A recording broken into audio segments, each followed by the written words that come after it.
Pada kesempatan kali ini, saya akan membahas mengenai COVID-19. Pertama-tama, apa itu COVID-19?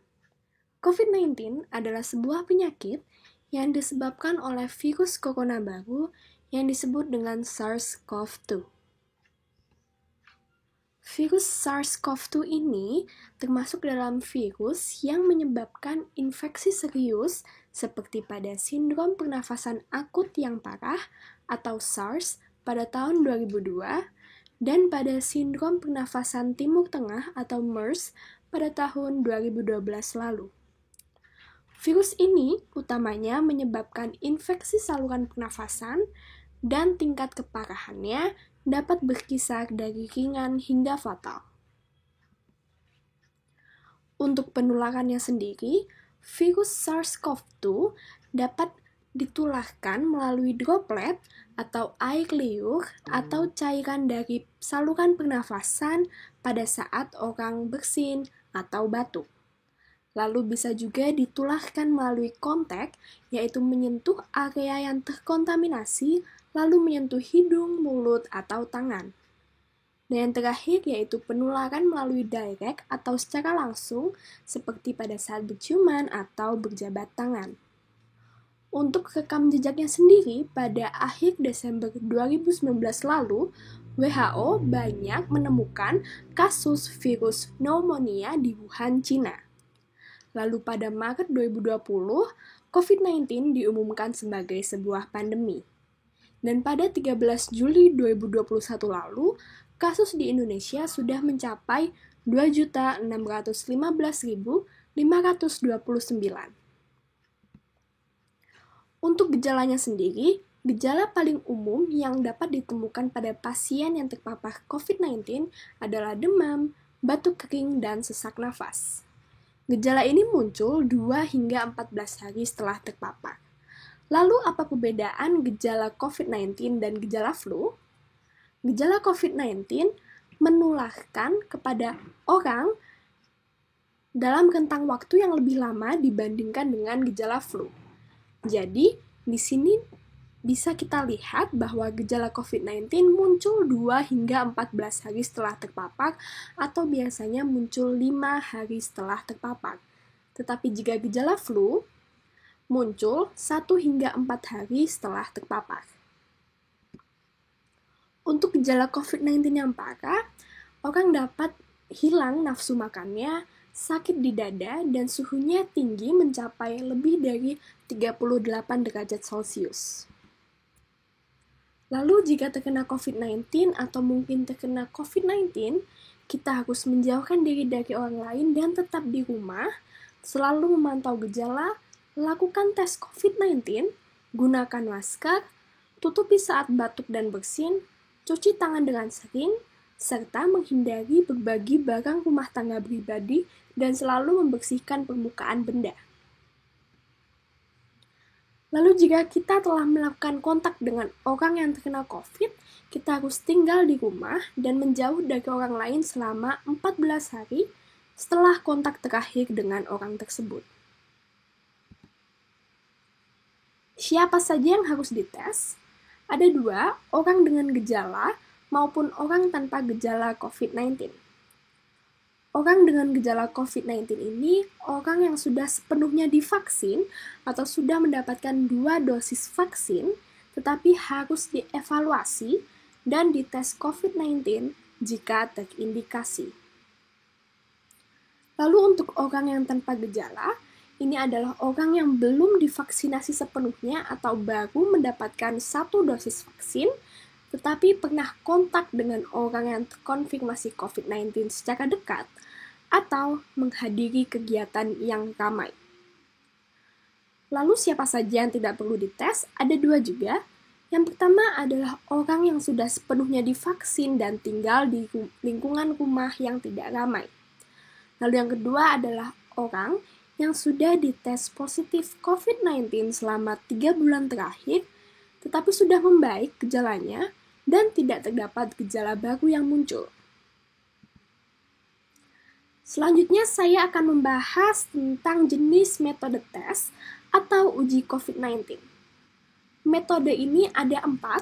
Yang pertama yang akan saya bahas adalah rapid test antibody. Kelebihannya, metode ini mudah dan cepat dilakukan. Tetapi untuk kekurangannya, metode ini tidak bisa dijadikan patokan untuk mendeteksi apakah orang tersebut terinfeksi COVID-19 atau tidak.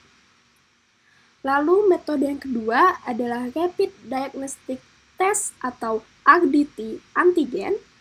Kelebihannya hasilnya cepat dan mudah, dapat digunakan di luar lab, dan lebih murah dibandingkan dengan RT-PCR. Namun kekurangannya, sensitivitas metode ini rendah dan rasio false negatifnya lebih tinggi dibanding RT-PCR. Lalu yang ketiga adalah metode swab RT-PCR. Metode ini merupakan gold standard dalam deteksi COVID-19 dan telah ditetapkan sebagai metode standar dalam diagnosis COVID-19 oleh WHO. Kelebihannya, sensitivitas dan spesifitasnya tinggi, mendeteksi dengan cepat kurang lebih 3 jam, potensi kontaminasi dan kesalahannya lebih rendah. Tetapi untuk kekurangannya sendiri, metode ini tidak bisa digunakan untuk mendeteksi infeksi yang sebelumnya telah terjadi. Lalu metode yang terakhir yaitu metode keempat yang merupakan metode paling baru yaitu Genus. Kelebihannya, hasil tesnya cepat, tidak memerlukan reagen, biaya jauh lebih murah, dan pengambilan sampelnya dianggap lebih nyaman.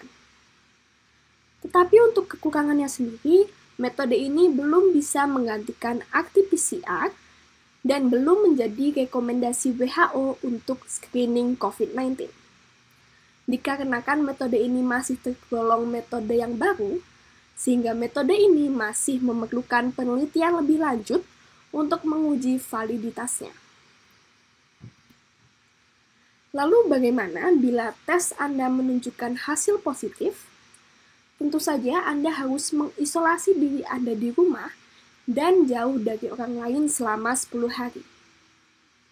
Jika Anda tidak memiliki gejala, Anda tetap harus mengisolasi diri setidaknya selama 10 hari. Tetapi jika terjadi gejala, lanjutkan isolasi selama 10 hari ke depan hingga gejala membaik. Lalu bagaimana bila tes Anda menunjukkan hasil negatif? Ada beberapa kemungkinan. Yang pertama, jika Anda memiliki gejala, mungkin Anda menerima hasil tes false negatif dan mungkin masih memiliki COVID-19. Sehingga Anda harus mengisolasi diri Anda dari orang lain. Lalu yang kedua, jika Anda tidak memiliki gejala, tetapi Anda pernah terpapar dengan seseorang yang memiliki COVID-19, Anda mungkin tidak terinfeksi, tetapi Anda mungkin masih sakit. Sehingga Anda harus mengkarantina diri Anda selama 14 hari setelah terkena paparan.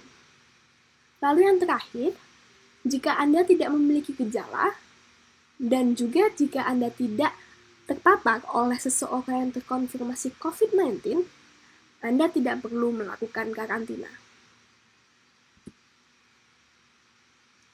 Lalu selanjutnya, yang tidak kalah pentingnya adalah bagaimana cara mencegah COVID-19.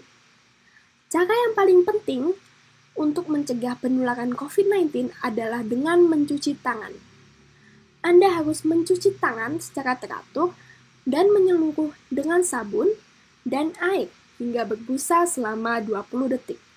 Atau, Anda bisa menggunakan hand sanitizer berbasis alkohol minimal 60%. Selanjutnya, di sini ada beberapa tindakan lain yang dapat mencegah penularan COVID-19, di antaranya seperti menghindari kontak dengan orang yang sedang sakit, menghindari menyentuh mulut, hidung, mata, maupun wajah, dan menutupi mulut saat batuk maupun bersin. Selanjutnya, Anda juga bisa mengonsumsi beberapa suplemen untuk meningkatkan imun, seperti vitamin D, vitamin B kompleks, vitamin C, quercetin, maupun zinc. Di sini, saya menyantumkan poster mengenai cara menggunakan masker yang telah direkomendasikan oleh CDC. Yang paling utama adalah Anda harus membersihkan tangan Anda dengan cara mencuci tangan maupun menggunakan hand sanitizer sebelum memakai masker. Dan pastikan juga masker Anda pas di wajah Anda, tidak kelonggaran maupun tidak kesempitan. Lalu di CDC juga telah merekomendasikan dan menyarankan Anda untuk menggunakan 2 double layer masker. Yang pertama adalah masker medis, dan yang kedua adalah masker kain. Pastikan Anda bisa bernafas dengan mudah, dan juga pastikan Anda memakai masker dengan baik.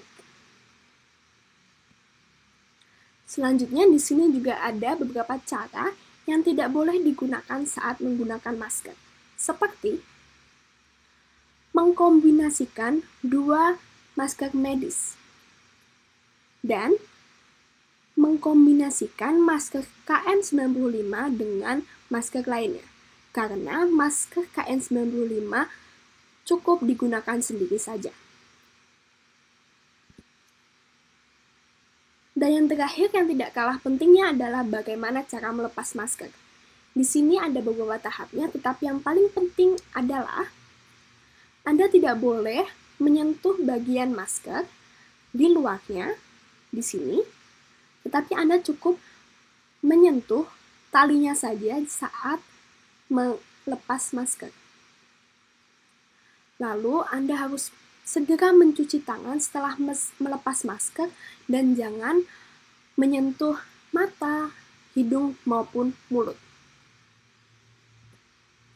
Berikut adalah daftar pustaka yang saya gunakan, dan yang paling banyak yang saya gunakan adalah dari CDC dan WHO. Terima kasih, sekian presentasi saya. Mohon maaf jika ada salah kata. Tetap lakukan protokol kesehatan dimanapun Anda berada, dan salam sehat.